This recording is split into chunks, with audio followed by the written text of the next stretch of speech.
اور ہم نے نوح کو ان کی قوم کی طرف بھیجا تو انہوں نے ان سے کہا کہ اے قوم، اللہ ہی کی عبادت کرو، اس کے سوا تمہارا کوئی معبود نہیں، تو کیا تم ڈرتے نہیں؟ اس پر ان کی قوم کے سردار جو کافر تھے کہنے لگے کہ یہ تو تم ہی جیسا آدمی ہے، تم پر بڑائی حاصل کرنی چاہتا ہے، اور اگر اللہ چاہتا تو فرشتے اتار دیتا، ہم نے اپنے اگلے باپ دادا میں تو یہ بات کبھی سنی نہیں،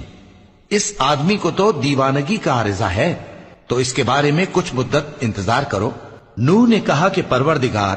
انہوں نے مجھے جھٹلایا ہے، تو میری مدد کر۔ پس ہم نے ان کی طرف وحی بھیجی کہ ہمارے سامنے اور ہمارے حکم سے ایک کشتی بناؤ، پھر جب ہمارا حکم آ پہنچے اور تنور پانی سے بھر کر جوش مارنے لگے تو سب قسم کے پالتو حیوانات میں سے جوڑا جوڑا یعنی نر اور مادہ دو دو کشتی میں بٹھا لو، اور اپنے گھر والوں کو بھی سوائے ان کے جن کی نسبت ان میں سے ہلاک ہونے کا حکم